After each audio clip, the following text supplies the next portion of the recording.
오늘은 복음서에 나타난 언약 세 번째 시간으로 이 복음서에 아브라함 언약이 어떻게 성취되어 나타나는지, 또 예수님을 통해서 어떻게 그것이 성취되는지에 대해서 간략하게 살펴보도록 하겠습니다. 우리가 지난 시간에는 이 복음서에서 행위 언약이 어떻게 예수님으로 말미암아 성취되는지를 살펴보았습니다. 오늘은 순서대로 나갈 건데요, 오늘은 아브라함 언약을 하고 우리 다음에 모세 언약을 하고 차례로 나가도록 하겠습니다.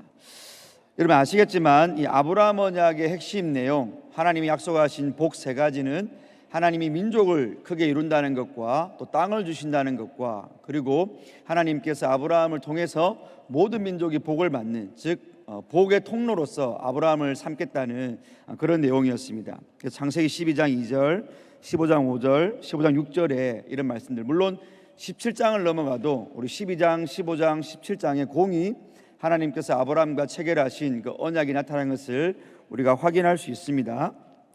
근데 여러분, 우리가 마태복음이나 이런 복음서를 보면 그 예수님께서 바로 구약에 약속된 그 아브라함의 자손이다라고 분명히 명시를 내주고 있는 것을 보게 됩니다. 우리가 경양교회 구역장님들은 아마 이런 설교를 우리 서건태 원래 목사님부터 해가지고 또 은태 목사님을 통해서 이런 구속사적인 설교를 많이 들으셨기 때문에 이게 우리에게 생소하지는 않지만, 사실 마태복음 1장 1절의 그런 구절들은 상당히 의미가 있는, 언약 신약으로 볼 때는 그게 그냥 아무 이유 없이 아브라함과 다윗이 나온 게 아니고요, 하나님이 약속하신 아브라함에게 주겠다 하신 그 자손이 바로 예수다라는 것을 특별히 이제 유대인들을 대상으로 기록된 마태복음에 하나님께서 분명히 말씀해주고 계신 것입니다. 그리고 그 자손, 자손이라 할 때 여러분 제가 말씀드렸지만 그거는 집합적 단수라고 했습니다. 그래서 그 째라라는 히브리어가 단수로 사용되지만 그 안에 어떤 복수의 개념이 있다라고 말씀을 드렸습니다. 갈라디아 3장 16절에서는 그 이 약속들은 아브라함과 그 자손에게 말씀하신 것인데 여럿을 가리켜 그 자손들이라 하지 아니하시고 오직 한 사람을 가리켜 내 자손이라 하셨으니 곧 그리스도라.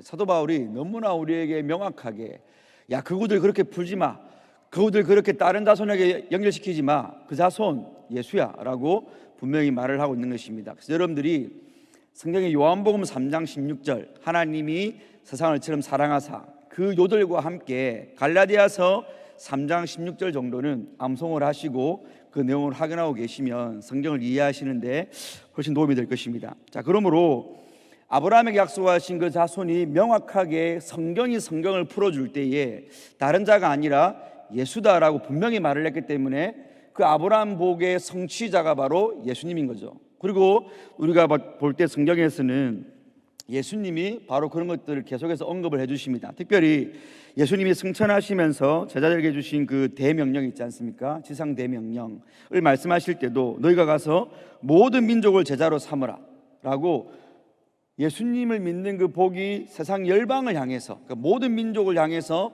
확산되고 확장되는 것을 봅니다, 여러분.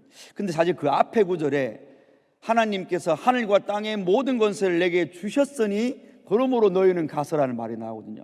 그러니까 그 예수님이 부활하시고 승천하심으로 하나님의 그 권세, 메시아의 권세를 얻으셨기 때문에 너희가 가서, 그러니까 예수님과 함께 가서 그 일을 하라는 것이죠. 그러니까 예수님을 통해서 아브라함의 자손들이 별과 같이 많아지는 것이 이제 성취가 되는 것을 예수님이 명령 가운데 분명히 드러나고 있는 것입니다.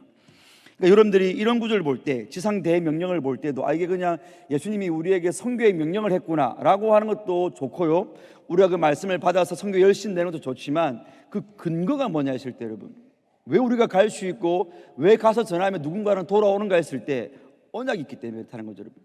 언약에 신실하신 하나님이 언약대로 예수의 이름으로 구할 자를 구하시는데 열방 가운데서 바다의 모래같이 하늘의 별같이 땅의 티끌같이 모으시기 때문에 가능해진 것입니다. 언약이 근거로 깔려 있는 거죠.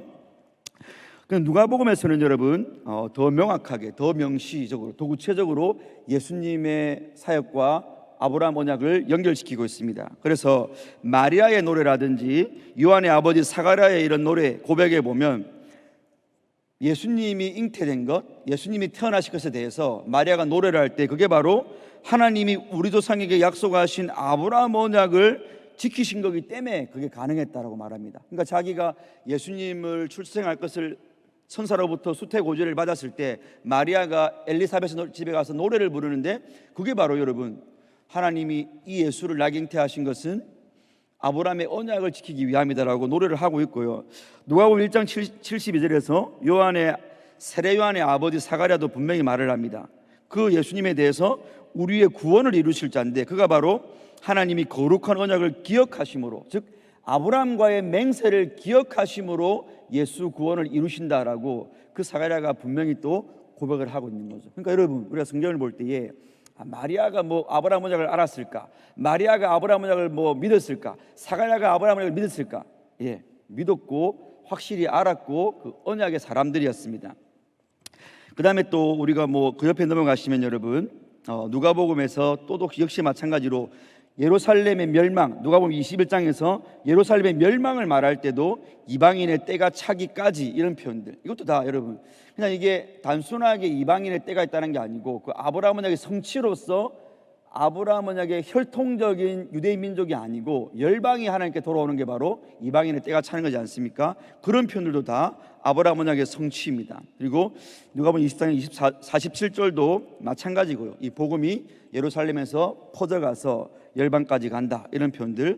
그 다음에 요한복음에도 보면 요한복음이 말하기를 너희가 아브라함의 자손이면 아브라함의 행한 일들을 할 것이오늘, 이렇게 말하면서 혈통적 유대인이 아브라함의 자손이 아니다라는, 이미 요한복음에서부터 사도 바울이 로마서에서 말하는 여러분, 표면적 유대인이 아니고 그런 아브라함의 자손이 아브라함의 자손인 게 아니고 내면의 할례를 받은 자들이 영적인 아브라함의 자손이다, 이런 표현들 다 요한복음에서부터 나타나고 있는 거죠. 여러분, 우리가 서신서를 안 가더라도 그게 아브라함 언약의 성취지 않습니까?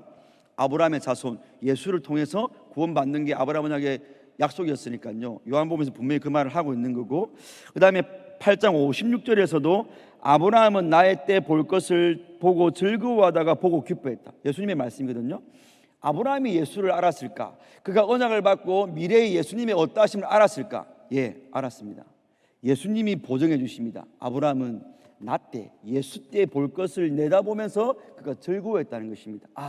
내 자손 가운데 메시아가 올 건데 그 메시아 때는 열방 가운데 자손들이 돌아올 거다, 그걸 알고 즐거워했다는 겁니다. 여러분, 구약 백성도 예수를 바라봤습니다. 여러분, 자, 이처럼 아브라함 언약의 궁극적 성취자로 오신 예수를 믿는 자 그 누구라도 아브라함 언약의 성취이신 예수님 때문에 구원을 받게 됩니다. 근데 우리가 오늘은 구원적인 측면만 봤지만, 여러분 사실 아브라함 언약의 약속은 땅도 있고 복도 있었지 않습니까? 그 땅은 바로 우리가 상속받을 성도에게 주어지는 하늘의 천국, 하늘의 기업을 말하는 것이고요.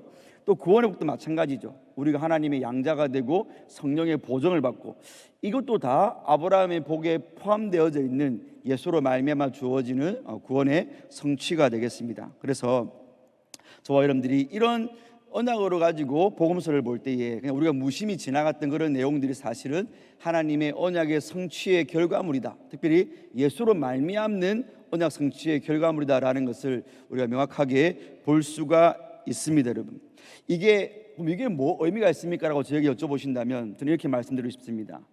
여러분들, 우리가 얼마나 믿음이 없으면, 우리가 얼마나 믿음이 적은 자면 여러분, 하나님이 성경 구구절절히 언약을 기록해 놓으시고, 야, 내가 이렇게 내 이름을 걸고 성령을 보증으로 해서 너희에게 내가 그 언약 성취를 보여주고 싶다, 나 좀 제발 믿으라, 의심하지 말고 회감을 들지 말고 내가 성경의 모든 구절에 이 언약 성취를 보여주고 있지 않느냐, 내가 뭘 더 보여줘야 너희들이 나를 믿겠느냐라고 하는, 저는 하나님이 그런 책망하시는, 혹은 저와 여러분들에게 강하게 권면하시는 그런 말씀을 익힙니다. 우리가 얼마나 못 믿으면 여러분, 우리가 얼마나 의심이 많으면 여러분, 구구절절히 이렇게 하나님이 하셔야 되겠습니까?